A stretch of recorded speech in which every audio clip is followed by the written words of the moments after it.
Guys, நம்ம இன்னைக்கு இந்த வீடியோவில் எந்த விஷயத்தை பற்றி பேச போகிறோம் அப்படின்னு சொல்லி கேட்டோம் அப்படின்னா, நீ ஜெயிச்சிட்ட மாறா அப்படின்னு சொல்லிட்டு ஆப்கானிஸ்தான் இருக்காங்க இல்லையா, ஆப்கானிஸ்தான் மக்கள் எல்லாருமே பார்த்தோம் அப்படின்னா ஆப்கானிஸ்தான் பிளேயர்ஸை நேற்றுலேருந்து செலிப்ரேட் பண்ணிக்கிட்டு இருக்காங்க அப்படின்னே சொல்லலாம். ஏன்னா T20 வேர்ல்டு கப்பில் வந்துட்டு செமிஃபைனல்ஸ்க்கு போகிறது அப்படின்றது தான் எங்களுடைய கனவாக இருந்துச்சு. பட் நாங்கள் அதை வந்துட்டு ஸ்டார்டிங் ஸ்டேஜஸில் சொல்லியிருந்தோம் அப்படின்னா யாருமே எங்களை நம்பியிருக்க மாட்டாங்க.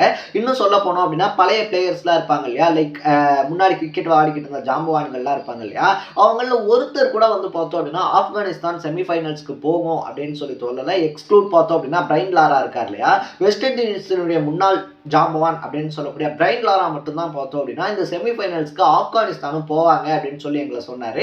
பட் மற்ற எந்த கண்ட்ரீஸுமே பார்த்தோம் அப்படின்னா ஆப்கானிஸ்தான் போவாங்க அப்படின்னு சொல்லலை. எல்லாருமே ஆஸ்திரேலியா போவாங்க, நியூசிலாந்து போவாங்க அப்படின்ற மாதிரி சொல்லிக்கிட்டு இருந்தாங்க. பட் எங்களுடைய இலக்கு என்னவா இருந்துச்சு அப்படின்னு சொல்லி கேட்டோம் அப்படின்னா நாங்கள் செமிஃபைனல்ஸ்க்கு வந்துடணும் அப்படின்றதான் எங்கள் இலக்காக இருந்துச்சு. ஸோ நாங்கள் அதுக்கு வந்துட்டோம். பட் இனி ஃபைனல் இருக்கு இல்லையா, ஃபைனலுக்கு போய் கப் வின் பண்ணணும் அப்படின்றதான் எங்களுடைய ஆசையாக இருக்குது அப்படின்னு சொல்லிட்டு பார்த்தோம் அப்படின்னா ரஷீத் கான் இருக்கார் இல்லையா, ஆப்கானிஸ்தானுடைய கேப்டனை வந்து 10 விக்கெட் எடுத்ததோட மட்டும் இல்லாமல் நேற்று முக்கியமான 4 விக்கெட் ப்ளஸ் 3 சிக்ஸர்ஸ் அப்படின்றத அடிச்சு பங்களாதேஷை பீட் பண்ணி தன்னுடைய டீமை பார்த்தோம் அப்படின்னா செமிஃபைனல்ஸ்க்கு கொண்டு போயிருக்காரு அப்படின்னே சொல்லலாம். ஸோ இது வந்துட்டு பார்த்தோம் அப்படின்னா சொல்றதுக்கு ஈஸியான விஷயமா இருக்கலாம். பட் இன்னைக்கு ஆப்கானிஸ்தான் இருக்கக்கூடிய நிலைமை இருக்கு இல்லையா, அவங்க இருக்க நிலைமையிலேருந்து இவ்வளோ பெரிய கண்ட்ரீஸை பீட் பண்ணி அதுவும் T20 கிரிக்கெட் அப்படின்னு சொல்லிட்டோம் அப்படின்னாலே இந்த 2 நாடுமே ஜாம்பவான்கள்ப்பா அப்படின்னு சொல்லக்கூடிய நியூசிலாந்தியா இருந்தாலும் சரி ஆஸ்திரேலியா இருந்தாலும் சரி பீட் பண்ணி சூப்பர் 8 வந்து அதுக்கப்புறமா அந்த சூப்பர் 8லையும் ஆஸ்திரேலியா இருக்கு இல்லையா, ஆஸ்திரேலியாவை பீட் பண்ணி பங்களாதேஷை பீட் பண்ணி செமிஃபைனல்ஸ்க்கு வரது அப்படின்றதெல்லாம் ரொம்ப பெரிய ஜேர்னி.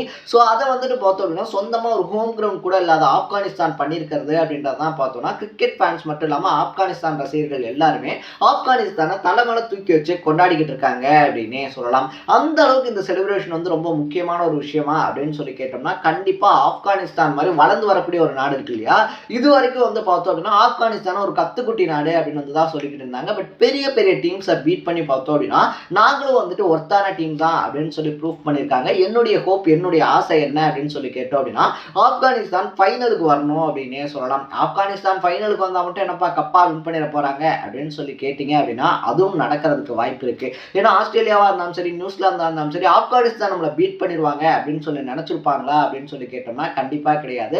இன்னும் சொல்ல போனோம்னா ஆஸ்திரேலியன் பிளேயர்ஸ் எப்படி பேசுவாங்க அப்படின்னு சொல்லி நமக்கு தெரியும் இல்லையா.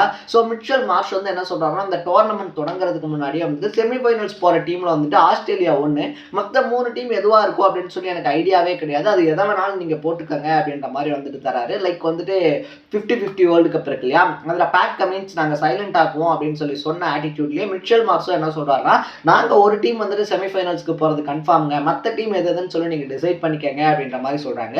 பட் அதே ஆஸ்திரேலியாவை பார்த்தோம் அப்படின்னா அந்த சூப்பர் 8ல வச்சு அடிச்சு ஓட விட்டு ஆப்கானிஸ்தான் உள்ள வராங்க அப்படின்னே சொல்லலாம். ஸோ ஆப்கானிஸ்தான் இப்போ இருக்கக்கூடிய சுச்சுவேஷன் இருக்கு இல்லையா, நான் முன்னாடியே சொன்ன மாதிரி அவங்களுக்கு அப்படின்னு சொல்லிட்டு ஒரு சொந்தமான கிரவுண்ட் இல்லாததுனால இந்த இருதரப்பு போட்டிகள் அப்படின்னு வந்துட்டு சொல்லுவாங்க. இந்தியா விசஸ் ஆப்கானிஸ்தான், இல்லைன்னா இந்தியா விசஸ் இலங்கை, இந்தியா விசஸ் பாகிஸ்தான் அப்படின்னு சொல்லி நடக்கும் இல்லையா. அந்த மாதிரி இந்த இருதரப்பு தொடர்கள் அப்படின்றது எந்த கண்ட்ரீஸுமே வந்துட்டு மோஸ்ட்லி ஆப்கானிஸ்தானோட ஒத்துக்கிறது கிடையாது. அதுலேயும் குறிப்பாக சொல்லணும் அப்படின்னா ஆஸ்திரேலியா மாதிரியான நாடுகள் இருக்கு இல்லையா, அவங்க வந்துட்டு ஆப்கானிஸ்தானோட இந்த இருதரப்பு தொடர்கள் அப்படின்றத விளையாடுறதே கிடையாது. ஸோ ஆப்கானிஸ்தான் என்ன பண்றாங்கன்னா இந்தியாவில் இருக்கக்கூடிய கிரவுண்ட்ஸ் இருக்கு இல்லையா, இந்தியாவில் இருக்கக்கூடிய கிரவுண்ட்ஸை தான் அவங்க ஹோம் கிரவுண்டா பயன்படுத்திக்கிட்டு அங்கே தான் ப்ராக்டிஸ் பண்றது, அங்கே தான் வந்துட்டு அவங்களுடைய இருதரப்பு தொடர்கள் நடத்துறது அப்படின்ற மாதிரி தொடர்ந்து வந்து பண்ணிக்கிட்டு இருக்காங்க. ஸோ இப்படி இவங்க டே பை டே பார்த்தோம் அப்படின்னா இம்ப்ரூவ் ஆகிக்கிட்டே இருக்கிறது அப்படின்றது உலக கிரிக்கெட்ல ஆப்கானிஸ்தான் இருக்காங்க இல்லையா, அவங்க வந்துட்டு வளர்ந்து வரக்கூடிய அணியா வந்துட்டு அவங்கள ரொம்ப பெரிய கட்டமைப்புக்கு உள்ளாக்கிக்கிட்டு இருக்காங்க அப்படின்றத எல்லாருக்கும் ப்ரூவ் பண்ணியிருக்காங்க அப்படின்னே சொல்லலாம். ஸோ ஜூன் 24, 2024 அப்படின்றது வந்துட்டு ஆப்கானிஸ்தான் கிரிக்கெட் இருக்கு இல்லையா, அதில் மறக்க முடியாத ஒரு நாளாக மாறி இருக்கு. ஏன்னா நேற்று நடந்த மேட்ச்சில் பார்த்தோம் அப்படின்னா ஆஸ்திரேலியாவுடைய எண்ணம் முழுக்க என்னவா இருந்துச்சுன்னா பங்களாதேஷ் வந்துட்டு வின் பண்ணிடணும், பங்களாதேஷ் மேலே அவங்களுக்கு பாசம்லாம் கிடையாது. இன்கேஸ் பங்களாதேஷ் வந்துட்டு வின் பண்ணாங்க அப்படின்னா ஆஸ்திரேலியாவுக்கு செமிஃபைனலுக்கு போகிறதுக்கான வாய்ப்பு அப்படின்றது கிடைக்கும். ஸோ அதனால ஆஸ்திரேலியா இருக்காங்க இல்லையா, ஆஸ்திரேலியா வந்துட்டு என்ன நினைக்கிறாங்க அப்படின்னா பங்களாதேஷ் தான் ஜெயிக்கணும் அப்படின்னு சொல்லி நினைக்கும் போது ஆப்கானிஸ்தான் வந்துட்டு ரொம்ப சீரியஸான அந்த பந்து வீச்சு அப்படின்னு வந்துட்டு சொல்லுவாங்க.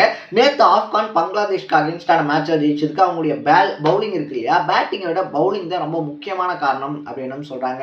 அதுலேயும் ரொம்ப குறிப்பாக சொல்லணும் அப்படின்னா நவீன் உல் ஹக்கா இருந்தாலும் சரி, ரஷீத் கானா இருந்தாலும் சரி, ரஷீத் கான் 4 விக்கெட்டும், நவீன் உல் ஹக் இருக்காங்க இல்லையா, அவர் வந்துட்டு 4 விக்கெட்டும் எடுத்திருந்தாங்க. இந்த 2 பேருமே 8 விக்கெட் எடுத்துட்டு பங்களாதேஷ் வந்துட்டு ரொம்ப பெரிய அளவில் கண்ட்ரோல் பண்ணாங்க அப்படின்னே சொல்லலாம். ஸோ ஆப்கானிஸ்தானுடைய பவுலிங் கோச்சா பார்த்தோம் அப்படின்னா நம்ம பிராவோ இருக்கார் இல்லையா, ஸோ டேரன் பிராவோன்னு சொல்லிட்டு சிஎஸ்கேனுடைய எக்ஸ் பிளேயர் அப்படின்னே சொல்லலாம். அவர் தான் வந்துட்டு இப்போ பவுலிங் அப்படின்றத வந்துட்டு பார்த்துக்கிட்டு இருக்காரு. ஸோ அவருடைய கோச்சிங்கில் பார்த்தோம் அப்படின்னா பங்களாதேஷ் பவுலர்ஸ் வந்துட்டு ரொம்பவே இம்ப்ரூவ் ஆயிருக்காங்க. அதுவும் ப்ரெஷரை வந்துட்டு ஹேண்டில் பண்ணுறது இருக்கு இல்லையா. ஏன்னா அந்த மேட்ச்சில் பார்த்தோம் அப்படின்னா பங்களாதேஷ்க்கு அகேன்ஸ்டான மேட்ச்சில் அவங்க அடித்ததே வெறும் ஒரு 115 ரன் தான் அப்படின்னே சொல்லலாம். அதுவே ரஷீத் கான் தான் வந்துட்டு பார்த்தோம் அப்படின்னா கடைசி நேரத்தில் வந்துட்டு 3 சிக்ஸர்ஸ் அப்படின்றத அடிச்சிருந்தாரு. அதனால தான் அவங்க டீமினுடைய ஸ்கோர் அப்படின்றது 115ஆகவே இருந்துச்சு. ஸோ இன்கேஸ் ரஷீத் கான் வந்துட்டு கரெக்டான டைமில் உள்ள வந்து அந்த 3 சிக்ஸர்ஸ் அப்படின்றத அடிக்கல அப்படின்னா டீமினுடைய ஒட்டுமொத்த ஸ்கோருமே 100 ரன்னுக்கு கம்மியாக தான் இருந்திருக்கும். ஆப்கானிஸ்தானுக்கு ஒரு மாதிரியான ப்ரெஷர் அப்படின்றது ஏறி இருக்கும், பங்களாதேஷ்க்கு ப்ரெஷர் அப்படின்றது குறைஞ்சிருக்கும். பட் ஆப்கானிஸ்தானை பொறுத்த வரைக்கும் ரஷீத் கான் இருக்கார் இல்லையா, நம்ம ஐபிஎல்லே வந்துட்டு பார்த்துருக்கோம், நல்லா பர்ஃபார்ம் பண்ணக்கூடிய ஒரு பிளேயர் அப்படின்னே சொல்லலாம். ஸோ இதனால ரஷீத் கான் உள்ள வந்து அந்த கடைசி நேரத்தில் 3 சிக்ஸர்ஸ் வந்துட்டு பறக்க விடுறாரு. இது ஆப்கானுக்கு வந்துட்டு ரொம்ப பெரிய அளவுக்கு ஹெல்ப் பண்ணுது அப்படின்னே சொல்லலாம். ஏன்னா 115 ரன் அப்படின்னு சொல்லி அவங்க துரத்தும் போது நடுவில் மழையெல்லாம் வேற வருது. ஸோ டார்கெட்ஸ் அப்படின்றதும் பார்த்தோம் அப்படின்னா மாற்றி அமைக்கப்படுது, கம்மி பண்ணப்படுது. இதெல்லாம் வந்துட்டு அந்த 100 ரன்னை தொடாமல் நடந்துருந்துச்சு அப்படின்னா இன்னுமே வந்துட்டு ஆப்கான் இருக்காங்க இல்லையா, அவங்களுக்கு ரொம்ப பெரிய அளவில் மாறி இருக்கும். பட் மழைக்கு முன்னாடியே பார்த்தோம் அப்படின்னா நவீன் உல் ஹக் இருக்கார் இல்லையா, அவர் பவர் பிளேலேயே வந்துட்டு முக்கியமான 2 விக்கெட்ஸ் அப்படின்றத வந்துட்டு கட்டிடுறாரு. அதுலேயும் ஓப்பனர் ஒருத்தருடைய விக்கெட் அப்படின்றத எடுக்கிறாரு. ஸோ ரஷீத் கான் என்னதான் வந்துட்டு 3 சிக்ஸர்ஸ் 4 விக்கெட்ஸ் அப்படின்றத எடுத்திருந்தாலும் நேற்று மேட்சினுடைய ஹீரோ யாரு அப்படின்னு சொல்லி கேட்டோம் அப்படின்னா நவீன் உல் ஹக் இருக்கார் இல்லையா, அவர் தான் அப்படின்னே சொல்லலாம். அட்டகாசமான பவுலிங் அப்படின்றத போட்டு பவர் பிளேலேயே 2 விக்கெட்ஸ் அப்படின்றத எடுத்ததுனால பங்களாதேஷ்க்கு ஒரு விதமான ப்ரெஷர் அப்படின்றத கிரியேட் பண்றாங்க. அதுக்கப்புறமா மழைலாம் பேஞ்சு விட்டாலும் அதுக்கப்புறமா செகண்ட் ஹாஃப்ல வந்து ரஷீத் கான் பார்த்தோம் அப்படின்னா ரஷீத் கானுடைய ஸ்பின்னை வந்துட்டு மாயாஜால சுழல் அப்படின்னு தான் சொல்லுவாங்க. ஸோ அந்த அளவுக்கு பர்ஃபெக்டான டைமிங்ல வந்துட்டு பால் அப்படின்றத ரோல் பண்ணி பார்த்தோம்னா அவரும் அவர் பங்குக்கு 4 விக்கெட் அப்படின்றத எடுக்கிறாரு. ஸோ சொந்தமாக கிரவுண்ட்குள்ளே இல்லாத ஒரு டீம் பார்த்தோம் அப்படின்னா பங்களாதேஷை பீட் பண்ணி செமிஃபைனல்ஸ் போனதுக்கு அப்புறமா அந்த பிளேயர்ஸினுடைய அழுகை இருக்கு இல்லையா, அவங்க வந்துட்டு ஒவ்வொருத்தருமே பார்த்தோம் அப்படின்னா அந்த கண்ணீர்களில் பொய் இல்லை அப்படின்னே சொல்லலாம். ஒவ்வொருத்தருமே உணர்ச்சி பூர்வமாக வந்துட்டு கட்டி அணைச்சிக்கிறாங்க, அவங்க செலிப்ரேட் பண்ணுறாங்க. ஸோ இந்த டே வந்துட்டு எங்களால் மறக்க முடியாது அப்படின்னு வந்து சொல்கிறாங்க. இன்னும் சொல்ல போனோம் அப்படின்னா இந்த T20 வேர்ல்டு கப்பில் கப் வின் பண்ணக்கூடிய டீம் வந்துட்டு படக்கூடிய சந்தோஷம் இருக்கு இல்லையா, அந்த சந்தோஷத்தை விட பங்களாதேஷ் இப்போ இருக்கக்கூடிய சந்தோஷம் அப்படின்றது ஒரு படி மேலே அப்படின்னே சொல்லலாம். ஏன்னா கப் வின் பண்ணுற டீம் பார்த்தோம் அப்படின்னா கண்டிப்பாக ஒரு பெரிய டீமாக தான் இருக்கும். நான் முன்னாடியே சொன்ன மாதிரி ஆப்கான் கப் வின் பண்ணாங்க அப்படின்னா ரொம்ப சந்தோஷம். அப்படி இல்லை அப்படின்னா இந்தியாவோ இல்லை இந்த பக்கத்தில் சவுத் ஆப்பிரிக்காவோ, ஸோ இந்த மாதிரி இல்லை நியூசிலாந்து இருக்காங்க இல்லையா, நியூசிலாந்துக்கும் இந்தியாவுக்கும் தான் பார்த்தோம் அப்படின்னா செமிஃபைனல்ஸ் அப்படின்றது வேற வருது. ஸோ இந்த மாதிரியான சுச்சுவேஷனில் பார்த்தோம் அப்படின்னா மற்ற 3 டீமுமே வேர்ல்ட் கிளாஸ் டீம்ஸ் அப்படின்னு சொல்லி ஆல்ரெடி பேர் எடுத்த டீம், இந்தியாவாக இருந்தாலும் சரி, நியூசிலாண்டாக இருந்தாலும் சரி, சவுத் ஆப்பிரிக்கா டீமாக இருந்தாலும் சரி, இந்த மாதிரி 3 டீம்ஸோட நாங்களும் உள்ள வரோம் அப்படின்னு சொல்லிட்டு ஆப்கான் போயிருக்கிறது இருக்கு இல்லையா, அவங்களுடைய ஃபியூச்சர் வந்துட்டு இன்னும் பிரைட்டாக இருக்கு.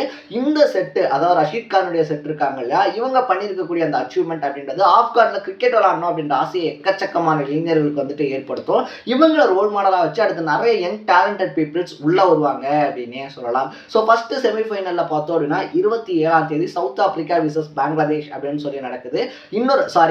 சவுத் ஆப்பிரிக்கா விசஸ் ஆப்கானிஸ்தான் அப்படின்னு சொல்லி நடக்குது. இன்னொரு செமிஃபைனல் பார்த்தோம் அப்படின்னா நைட்டு வந்துட்டு இந்தியா விசஸ் நியூசிலாந்து அப்படின்னு சொல்லி நடக்குது.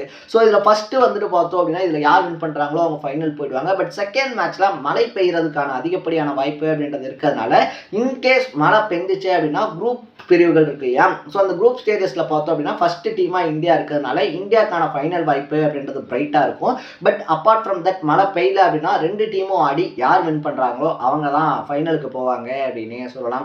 இப்போ இருக்கக்கூடிய சுச்சுவேஷன்ல இந்தியாவுக்கு பார்த்தோம் அப்படின்னா கப் வின் பண்றதுக்கான வாய்ப்பு அப்படின்றது பிரைட்டா இருக்கு அப்படின்னு சொல்லப்படுது. ஸோ யார் ஃபைனலுக்கு போக போறா, யார் கப் வின் பண்ண போறா அப்படின்றத நம்ம பொறுத்து இருந்தால் பார்க்கணும். நான் முன்னாடியே சொன்ன மாதிரி இந்த 4 டீம்ல எந்த டீம் கப் வின் பண்ணாலோ அவங்க படக்கூடிய அந்த சந்தோஷத்தை விட இப்போ ஆப்கான் மகிழ்ச்சியினுடைய உச்சகட்டத்தில் இருக்காங்க அப்படின்னே சொல்லலாம். ஸோ இதனால தான் பார்த்தோம் அப்படின்னா மற்ற நாடு, நம்ம நாடு இல்லாமல் இந்தியா இல்லாமல் இன்னொரு நாடு வின் பண்ணாலும் பலரும் ஆப்கானிஸ்தானுக்கு ஃபயர் விட்டுக்கிட்டு இருக்காங்க.